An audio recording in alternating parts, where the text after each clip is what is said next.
প্রিয় দর্শক, নমস্কার ও সালাম নিবেন। হেডলাইন 24 ইউটিউব চ্যানেল থেকে কমল সরকার বলছি।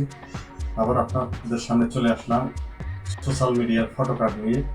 ফটোকার্ড নিয়ে আলোচনা করার আগে আমি উপস্থাপন করছি যে আজকের ফুটবল খেলা, সেই ফুটবল খেলা নিয়ে। ফুটবল খেলায় জানেন আপনারা, আজকে আর্জেন্টিনা এবং আলজেরিয়ার খেলা হয়ে গেছে সকাল 7টায়। সেখানে 3-0 গোলে জয়লাভ করেছে আর্জেন্টিনা এবং মেসি হ্যাটট্রিক করেছে। আজকে রাত 11টায় খেলা আছে পর্তুগাল এবং কঙ্গো ডিআরের মধ্যে, এবং রাত 2টায় খেলা আছে ইংল্যান্ড এবং ক্রোয়েশিয়ার মধ্যকার খেলা। আপনারা সবাই দেখবেন। এছাড়া অস্ট্রেলিয়া এবং বাংলাদেশের মধ্যে যে টি-20 খেলা চলছে সেটা অবশ্যই আপনারা দেখবেন। এখন চলছে, বাংলাদেশ টসে জয়লাভ করে ব্যাটিং করছে। ইতিমধ্যে বাংলাদেশ ব্যাটিং বিপর্যয়ে পড়েছে। এখন আমি সোশ্যাল মিডিয়ার কিছু ফটোগ্রাফ নিয়ে আপনাদের সামনে উপস্থাপন করছি। প্রথমে আলজেরিয়ার বিপক্ষে মেসির হ্যাটট্রিক। প্রথম ম্যাচেই কাঁপিয়ে দিল আর্জেন্টিনা।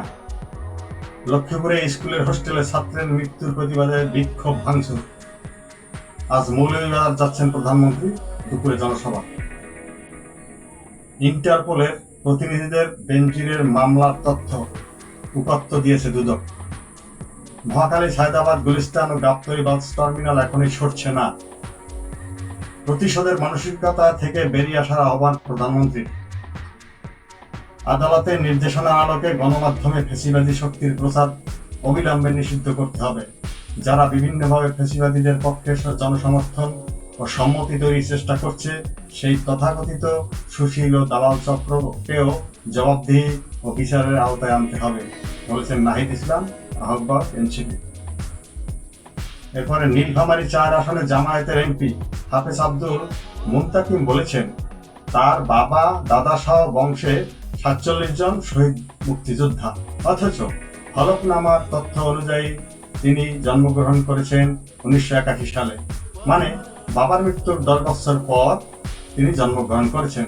এতদিন কি তিনি মায়ের গর্ভে ছিলেন, বলেছেন রাশেদ খান, সাবেক সাধারণ সম্পাদক, গণ অধিকার পরিষদ। এবার জাহাঙ্গীরনগর বিশ্ববিদ্যালয়ের 12 শিক্ষক কর্মকর্তার শাস্তি।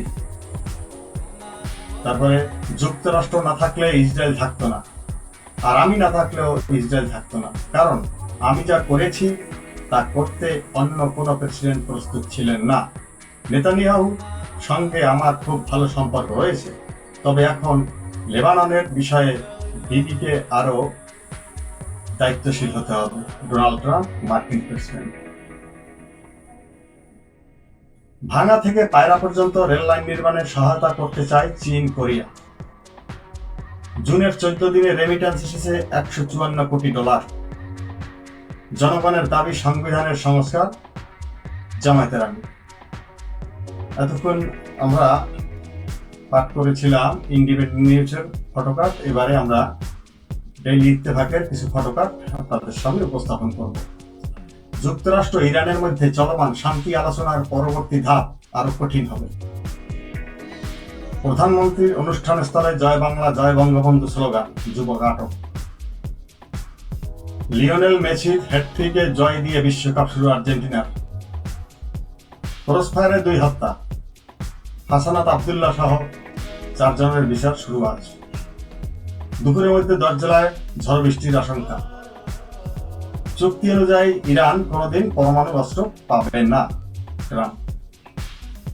যুব সমাজকে মাদক মুক্ত করতে খেলাধুলা ও সাংস্কৃতিক কর্মকাণ্ডে জোর দিতে হবে, বলেছেন প্রধানমন্ত্রী তারেক রহমান। 1600 miles of কাঁচা রাস্তা। The rastas are very bad situation.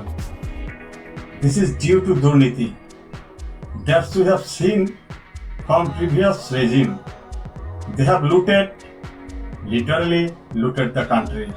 সংসদে জেবা আমিন খান, বিএনপির সংরক্ষিত নারী আসনের সংসদ সদস্য। চট্টগ্রামে এমপির অনুদান পেলেন আত্মীয়, ঘনিষ্ঠজন ও কর্মচারীরা। বক্তব্য ভাইরাল, পিতা মুক্তিযুদ্ধে শহীদ অথচ জামায়াত এমপি জন্মেছেন 1981 সালে।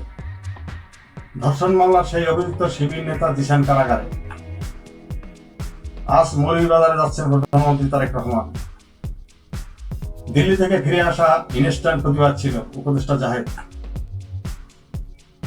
প্রিয় দর্শক, এই ছিল আজকে আমার কাছে ফটোকার্ডের সম্ভার। আজকে ইন্ডিপেন্ডেন্ট এবং ইত্তেফাকের কয়েকটি ফটোকার্ড নিয়ে আপনাদের সামনে উপস্থাপন করেছি। কেমন লাগলো জানাবেন, কমেন্ট করে লাইক করবেন এবং শেয়ার দিতে ভুলবেন না। আর সাবস্ক্রাইব করে আমার পাশে থাকতেও ভুলবেন না। সবাই ভালো থাকুন। ধন্যবাদ সবাইকে।